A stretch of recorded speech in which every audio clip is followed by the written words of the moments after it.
이에 그 사람이 그와 함께 돌아가서 그의 집에서 떡을 먹으며 물을 마시니라. 거룩한 새벽의 기도자 여러분, 주의 말씀 안에 서서 날마다 하나님의 말씀 안에 성령이 우리를 인도하시는 지혜 앞에 복되기를 진실로 소망합니다. 오늘 읽어갈 하나님의 말씀은 열왕기상 13장 11절에서 19절 말씀입니다. 여러분들이 오늘과 내일 읽어볼 말씀은 굉장히 괴이한 말씀입니다. 그래서 일부러 이런 도표를 그려서 말씀에 대한 이야기를 하고 있는 건데, 이 12장부터 14장까지가 르호보암과 여로보암으로 대비되는 이스라엘 역사의 분열 역사를 다루고 있는데, 이렇게 르호보암이 앞에 끝에 나오고 중심에 12장, 13장, 14장에 이르는 내용은 여로보암의 이야기입니다. 북쪽이지요. 북이스라엘의 운명과 실제를 여기 배역과 심판이라는 주제로 엮어가고 있는 겁니다. 그래야 오늘 내일 이 베델에서 일어난 기이한 사건을 이야기하게 됩니다. 결국은 하나님의 심판을 전하러 왔던 유다의 선지자가 어떻게 될 것인가. 이 배역과 심판을 선포한 베델의 선지자의 이 운명의 모습,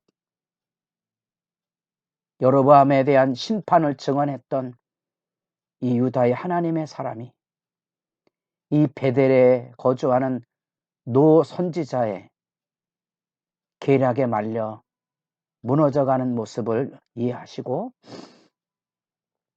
그 안에 이게 역사의 혼란스러운 모습 안에 들여진 얘기고, 그 역사 앞에 남쪽의 유다가 이 북쪽의 이 거짓 선지자로 인하여 그 귤에 짝짝꿍하다가 무너져가는 슬픈 역사를 조망하게 하는 내용입니다. 이 흐름을 알고 본문 말씀을 읽어야 여러 가지 혼란스러운 주제들을 이렇게 구분하며 하나님의 말씀을 볼 수 있고, 이것이 오늘날 우리 시대 안에도 진리가 가려져서 뭐가 옳고 그른저리 구분이 안 되는 시대적인 혼란이 하나님 앞에 우리 문화와 우리 사회가, 우리 교회가 진리의 등불이 없다는 안타까움을 생각하게 하는 그런 내용이라는 것 기억하시고 말씀을 읽어 가셔야 될 것입니다. 뜻밖의 여러 번의 심판을 선포했던 이 유다의 하나님의 사람이 하나님의 성별, 거룩한 구별의 삶의 말씀 앞에 서서 나라의 절반을 준다 해도 나는 하나님의 말씀을 따를 겁니다 하는 이 용기 있는 이 하나님의 사람이 다른 길로 돌아서 갑니다. 베델에서 예루살렘으로 가면 이게 보통 하루 이틀 길에 갈 수 있는 거리가 아니거든요. 그 긴 여정을 하나님의 심판의 말씀을 전하고 돌아가야 되는데 쉴 곳이 필요하겠죠. 그 쉬고 있는 그 자리에 베델의 노 선지자가 찾아갑니다. 뜻밖의 인물이죠.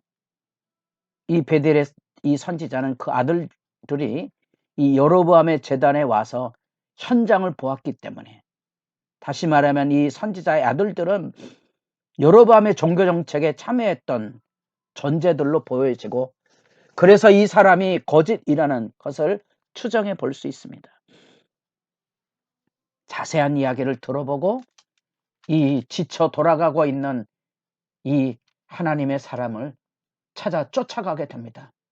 나귀를 타고 가다가 상수리 나무 아래 쉬고 있는 이 유다의 하나님의 사람을 만나게 되고, 나와 함께 집으로 돌아가자고 여로보암이 꿰듯이 이제 강교한 모습으로 꿰고 있는 장면을 만나보게 됩니다. 분명하게 나는 함께 돌아가지도 떡도 물도 마시지 않겠다고 결단을 보였지만 이 베델의 노 선지자가 자기도 선지자인데 내게 하나님의 말씀이 임하여서 너를 돌보라고 했다. 그래서 천사가 여호와의 말씀을 내게 가지고 왔기에 하고 그를 흔들어서 꽤 돌아가게 하고 떡도 몰고 물도 마시게 하는 장면을 오늘 우리가 이 전반부 말씀을 읽고 있는 겁니다. 이 혼란스러운 종교적인 행태, 그 모순과 불일치, 이 선지자가 참 선지자일까? 선지자라는 이름 자체도 이렇게 구분을 하고 있는 모습을 보면 이것에 거짓이 담겨져 있다는 것을 보게 하죠. 비록 여로보암의 종교 정책으로 인하여 많은 순전한 하나님의 사람들이 예루살렘으로 내려간 반면에 곳곳에 남아있는 사람들은 있었겠지요. 그런데 이 베델의 이 선지자가 하나님의 말씀을 받았다고 말하고 또 이제 21절에 보면 여호와의 말씀을 실제로 대언해서 유다의 하나님의 사람을 심판하는 말씀을 이제 읽게 되면 우리에게 굉장히 혼란을 일으킵니다. 참 사람인지 아닌지 과연 이 사람은 어떤 의도를 가지고 이런 거짓 획책을 했을까 하고 궁금하게 하는 장면들을 여러분이 지금 말씀 앞에 서 있는 겁니다. 결국 그래서 이 유다의 하나님의 사람이 베델의 노 선지자의 꿰을 받아 그의 길로 따라 나섭니다. 타락한 종교의 사악상이 그렇게 나타나고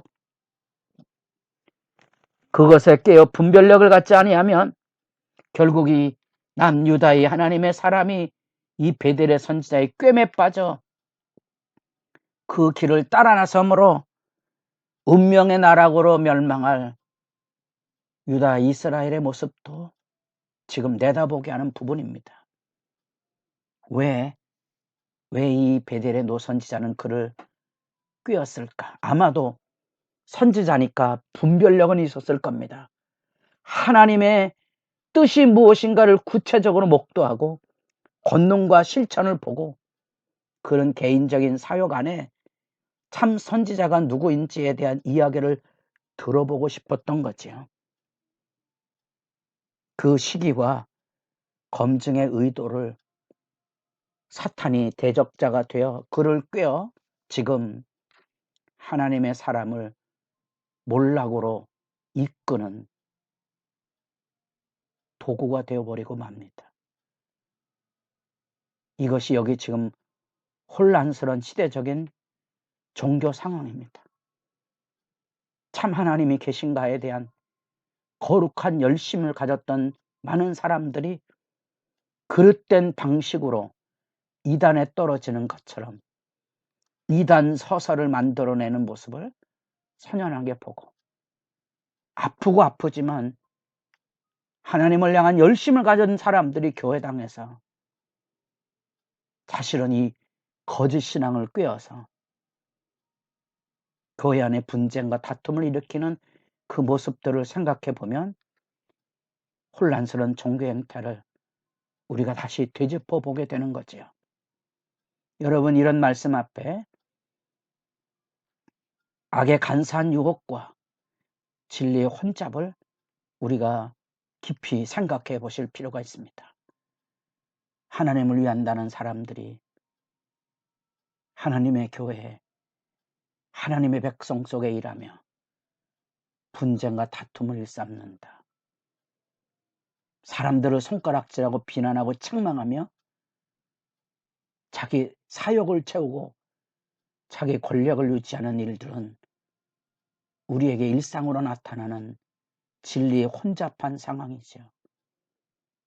한때 교회 건축과 같이 교회 사역을 위하여 부흥사들이 백성들의 믿음을 혼잡게 해서 거룩한 역사를 이룰 수 있었지는 모르지만 그 안에 생명이 빠져버린 영적 부패와 타락을 초래한 모습 아프게 기억하셔야 됩니다. 왜 이 베델의 선지자가 유다의 하나님의 사람을 미혹해서 무너지게 했을까? 그 시사하는 바가 뭔지, 그 암시하는 바가 뭔지, 그리고 유다 하나님의 사람이 어떠한 일로도 가지 말았어야 되는데 그곳에 따라 나섰다가 유다도 멸망할 것에 대한 역사의 전망 앞에 압득하셔야 되거든요. 그래서 여러분, 섣부르게 예언을 믿지 마시고 섣부르게 자기가 옳다는 생각에 아집에 서지 않도록 조심하셔야 됩니다.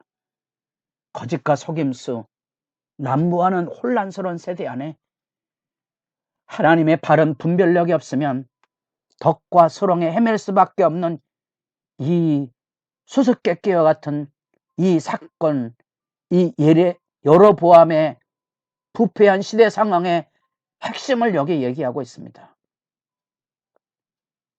종교가 부패하면 사회 혼란이 옵니다. 우리의 믿음 안에 교회가 부패하면 사회가 혼란스럽습니다.